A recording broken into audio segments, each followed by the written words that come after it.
शिक्षक दिवस पर राज्य कर्मचारी संघ द्वारा आयोजित कार्यक्रम में 125 सेवानिवृत्त कर्मचारियों का किया गया सम्मान।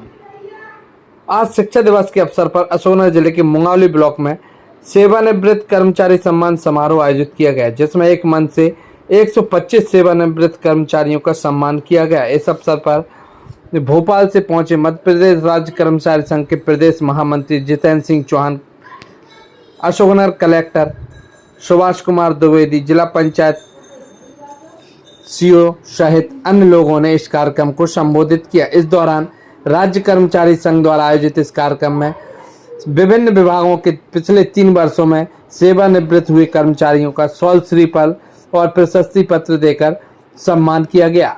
इस अवसर पर देखिए किस तरह आए हुए अतिथियों ने किए विचार विमर्श। उनका हम सम्मान करेंगे तो एक व्यवस्था जैसी हम लोगों ने, चूंकि 124 भारी संख्या है और अगर वन बाई वन करके अगर मंच पर सम्मान करेंगे तो निसंदेह काफ़ी समय लगने वाला है। तो जैसे हमने अभी बैठक करके एक रूपरेखा जो बनाई है, हमें व्यवस्था है, एक बार में हम 10 सेवानिवृत्त लोगों को मंच पे बुलाएंगे और हमारे माननीय अतिथिगण उन 10 लोगों का सम्मान करेंगे। हमारे 10 वॉलेंटियर जो यहाँ रिजर्व में हैं, वो सारे उन 10 लोगों की सारी सामग्री, शाल, श्रीफल, स्मृति चिन्ह और सम्मान पत्र मंच पे लेके आएंगे।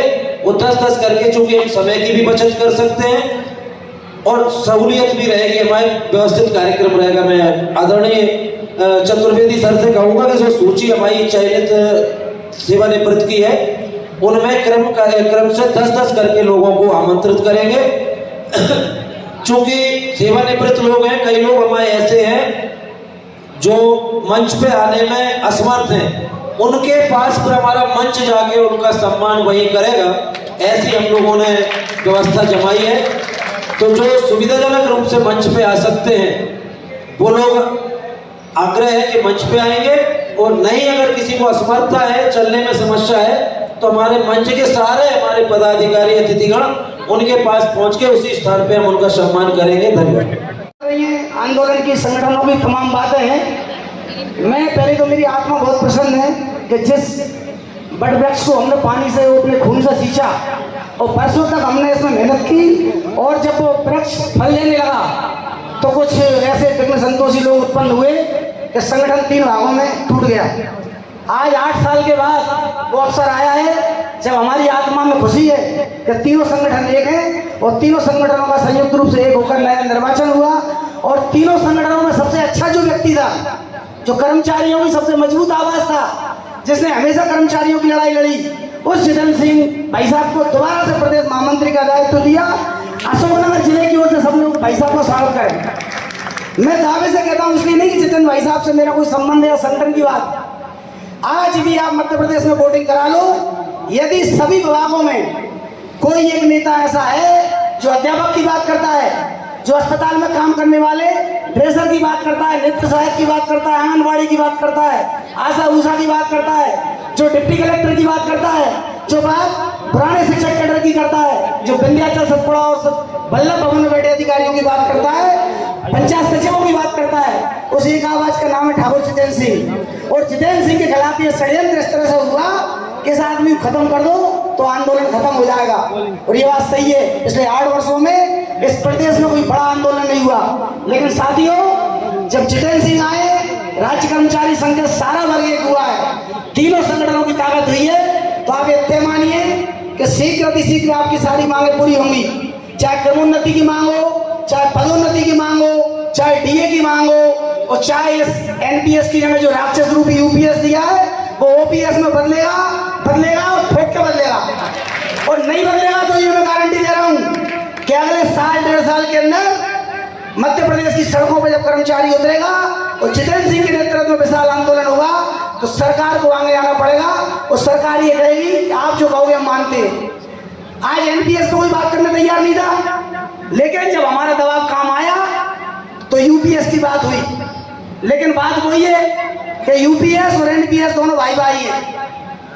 दोनों जो है, वो रावण जब सीता जी भरने गया ना तो मृग बना के ले गया, वही स्थिति है। एनपीएस या यूपीएस, हमें ओपीएस मिलेगी लेकिन कब मिलेगी? जब हम लोग चाहेंगे। आज शिक्षा विभाग की स्थिति ऐसी हो गई, अन्य विभागों में हो गई, सब कर्मचारी अपने परिवार में खुश हैं।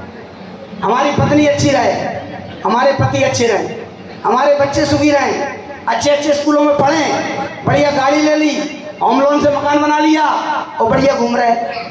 भाई शहीद होना है तो संतोष शर्मा शहीद हो जाए, शहीद होना है शिव कुमार शर्मा शहीद हो जाए, शहीद होना है जितेंद्र सिंह शहीद हो जाए।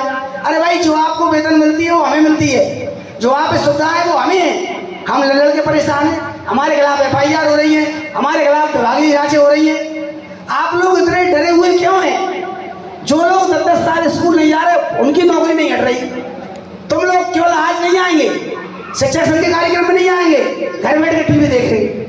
और वो महिलाएं बैठी हैं, सारी बहनों से माफी मांगते हुए, हाथ जोड़ के क्षमा मांगते हुए कह रहा हूँ कि आज 50% आप हो, आपकी तादाद बराबर है और आप 50 से भी ज्यादा हो। क्यों? घर में आपकी डबल चल रही है, 70% का नेतृत्व आप कर रही हो। कुछ भाई साहब तो आपके वहां हालते ही नहीं है। तो आपसे निवेदन है कि अपनी ताकत को पहचानो। जब दुर्गा माता के इस देश में, वीरांगना लक्ष्मीबाई के इस देश में, चेन्नम्मा के इस देश में अगर आप सामने नहीं आई, कौन आए? आज 50% महिलाएं, देख लो आपको प्रतिशत कितना है। इस बात पे आप भी ध्यान रखो, क्योंकि मैंने देखा है अधिकांश महिलाओं को, आप बुरा मत मानना, मैं कड़वा बोलता हूँ पर सत्य बोलता हूँ। हम स्कूल पहुंच गए, हमने साइन किए, हमारी नौकरी हो गई, 1 तारीख के वेतन आ गई। सोनी जी के पास पहुंच के पूछा तो सोने को भाव का है, FD कर दो। अरे भैया ये पैसा काहे के लिए मिल रहा है? अपने अधिकारों के लिए आप नहीं लड़ोगे, कौन लड़ेगा? हमें इनको दिन याद है जब 500 रुपये हमें मिलते थे और 6-6 महीने तनख्वाह नहीं मिलती थी। हम लोग भोपाल की सड़कों पे अखबार लगाते थे शर्ट के अंदर, एक जोड़ी कपड़े में 8-8 दिन आंदोलन किया है। भोपाल की सड़कों पे एक जोड़ी कपड़े में सोए हैं, रात को ठंड लगती थी, शर्ट के अंदर अखबार लगाते थे, अखबार लगा सोए।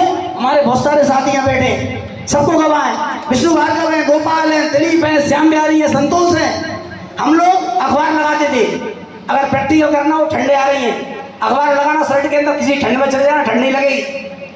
6-6 महीने वेतन नहीं मिलती थी, हमने वो स्थिति करी।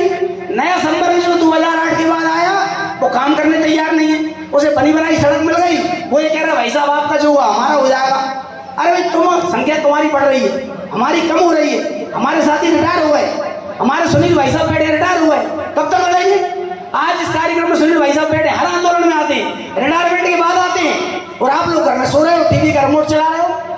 तो ऐसे काम नहीं होगा, आपको आना पड़ेगा, लड़ना पड़ेगा, अपनी बात कहना पड़ेगी। अपनी बात आप नहीं कहोगे, कौन कैसे कहेगा? डॉक्टर के पास जाना है, अपना इलाज कराना है, टाइफाइड है, डेंगू है, मलेरिया है, जांच कराना पड़ेगी। जांच करा के आपको डॉक्टर को दोबारा दिखाना पड़ेगा, तभी डॉक्टर ट्रीटमेंट लगेगा।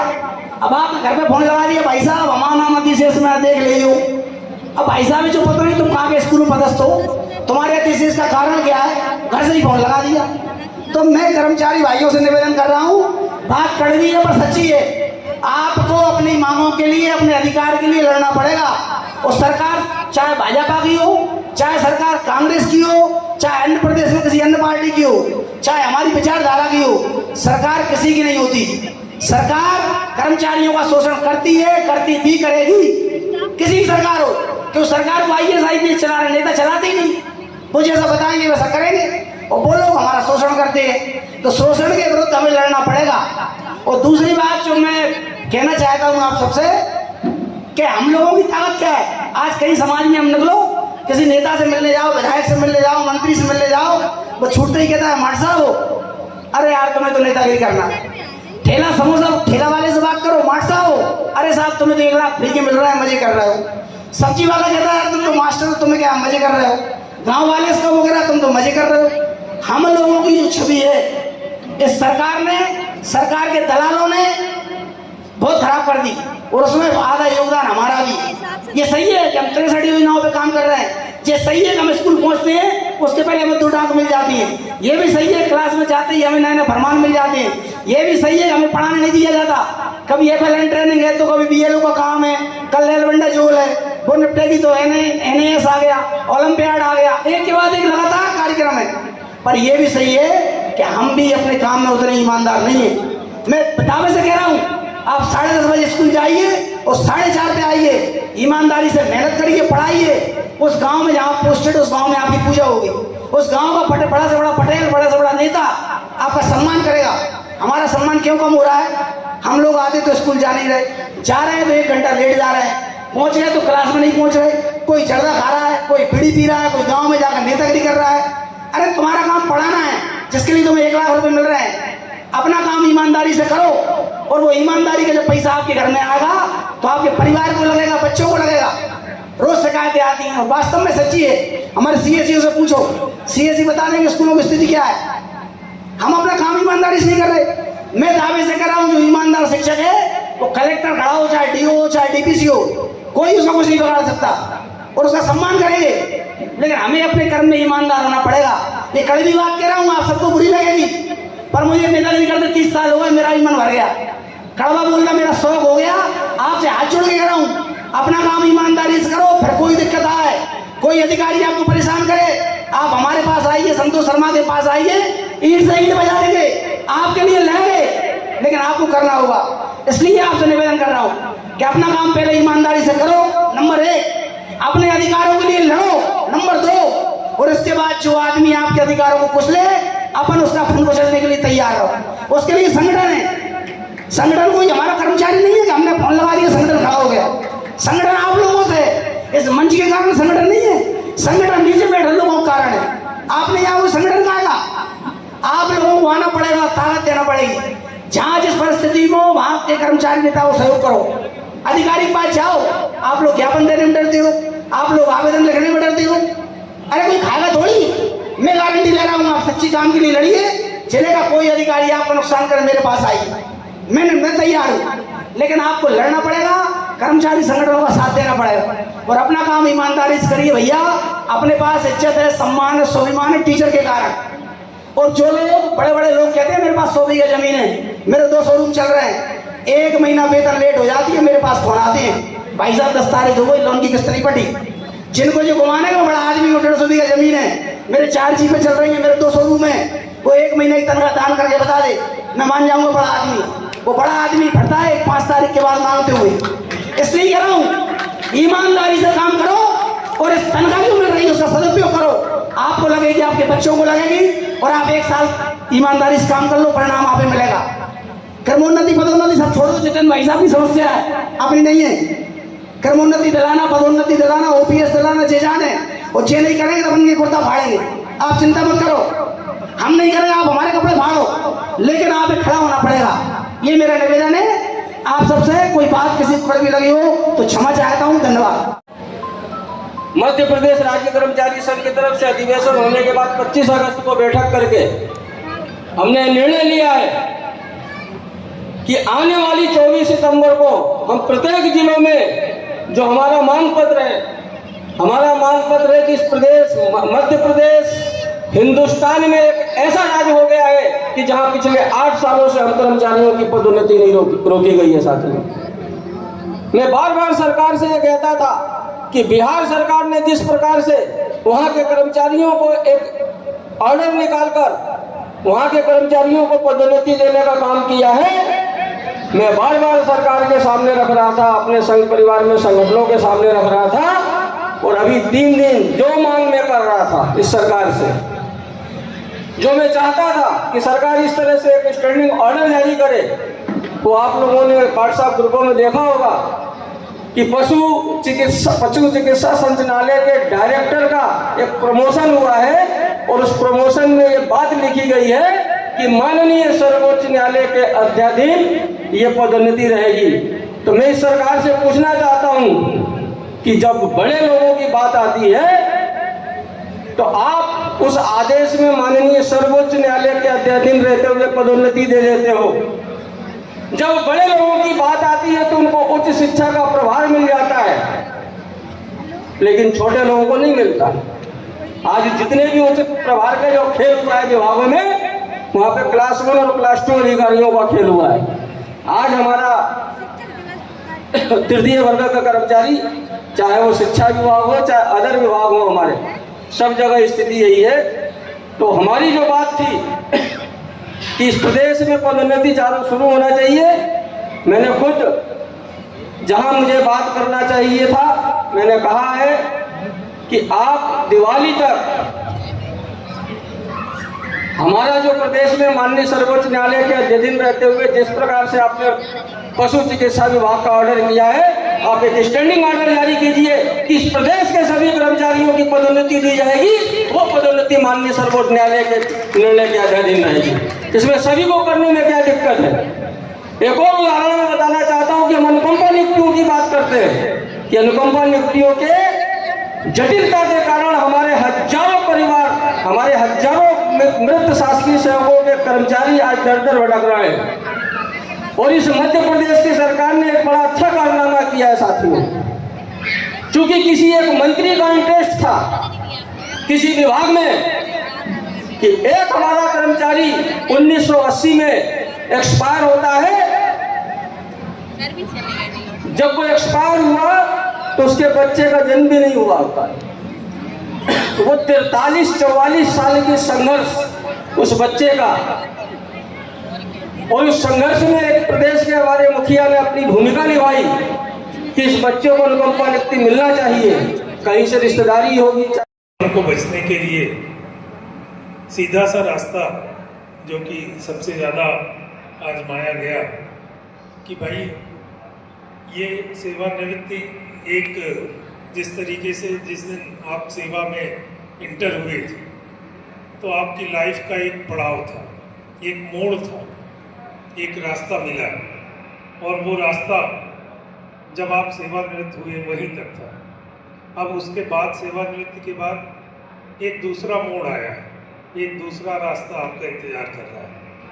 तो यदि आप ये मान के चलेंगे इसको कि एक नए यात्रा की शुरुआत, अभी सब कुछ समाप्त नहीं हुआ है, तो निश्चित रूप से जो हमारे मन में उलझने रहती हैं वो काफ़ी कुछ दूर होंगी। ज़्यादातर यहाँ पे शिक्षक उपस्थित हैं, अन्य विभागों के भी कर्मचारी उपस्थित हैं। आप जिस भी विभाग में आपने काम किया हो, निश्चित रूप से 30, 32, 35 साल यदि किसी जगह आपने काम किया है, 35 साल यदि किसी ने कुछ नहीं किया, सिर्फ पत्थर को छेनी से तराशना सीखा है, तो वो बहुत अच्छी मूर्ति बना सकता है। तो कहने का मतलब ये है कि आपने शिक्षा के क्षेत्र में या जिस भी क्षेत्र में काम किया हो, उसका अब अनुभव का फ़ायदा किस तरीके से हम आम जनमानस को दें, समाज को दें, समाज की जो नकारात्मकता है उसको दूर करने में सहयोग करें। जो एक तरीके का एलिगेशन था शासकीय सेवकों पे, और आपने सेवा के अंदर रह के वो सारी चीज़ें झेली हैं, उन नकारात्मकताओं को आपने झेला है, तो उस नकारात्मकता को दूर करने के लिए, क्योंकि अब आप दूसरी तरफ हैं, तो उसमें कैसे उसको हम सकारात्मकता से उसको बदले, ये आप लोगों को सोचना है। और यही एक अब जीवन का मिशन ध्येय होना चाहिए कि हम समाज को क्या दे सकते हैं। निश्चित रूप से बहुत से लोग अपने आप को भी, अपने परिवार को भी शासकीय सेवा में रहते हुए समय नहीं दे पाते हैं। तो ये जो सेवानिवृत्ति का मोड़ है, ये एक तरीके की आज़ादी भी है कि अब आप अपने को समय दें, अपने जो भी शरीर के कलपुर्जे थोड़े से हिलडुल गए हों, उनको विभिन्न योग और ध्यान के माध्यम से उनको इकट्ठा करें, एक स्वस्थ शरीर अपना करें। परिवार में जिन लोगों को आपसे हमेशा शिकायत रहती हो कि ये तो हमको समय ही नहीं देते हैं, उनको खूब समय दीजिए, जिससे उनकी ये शिकायतें भी दूर रहें, और अंत में आप सभी एक स्वस्थ और सानंद जीवन व्यतीत करें। भगवान ने जब तक हमारी सांसें दी हैं, तब तक हम अपने परिवार का, अपने समाज का और अंततः अपने देश की सेवा में लगे रहें। यही हमारा ध्येय है, यही हमारी रीति है। आप सबने मुझे यहाँ बुलाया, मैं विशेष रूप से आभारी हूँ मध्य प्रदेश राज्य कर्मचारी संघ का कि वो कंटिन्यूअस लगे रहे। ऐसा कोई प्रोग्राम था भी नहीं, पर आप निरंतर बुलाते रहे। तो आप लोगों का इतना असीम प्यार देख के और हम रोक नहीं पाए अपने आप को, तो आना ही पड़ा। विगत 4-5 वर्षों से और कई वर्षों से ये कार्यक्रम आयोजित करते रहे हैं, क्योंकि जो हमारे शासकीय सेवक हैं सेवानिवृत्त हो जाते हैं, तो अपनी पूरी शासकीय सेवा के दौरान जो व्यस्तताएं और जो एक काम करने की आदत रहती है, कई बार ऐसा भी होता है कि सेवानिवृत्ति के बाद एक मन में रीतापन, एकाकीपन महसूस होता है, और उस एकाकीपन को हम किस तरीके से एक बार साल में भले ही एक बार समूह के रूप में बैठ के और अपने जो हम उम्र लोग हैं उनके साथ चर्चा करके उसको दूर कर सकते हैं। कई बार सेवानिवृत्ति के उपरांत लगता है कि जो हमारे जीवन का सबसे ऊर्जावान समय रहता है, वो समय हमने शासकीय सेवा में लोगों की सेवा करते हुए गुजारा, और सेवानिवृत्ति के बाद अचानक ही वो सारी चीज़ें छूट जाती हैं। और अन्य विभागों के भी सभी लोग,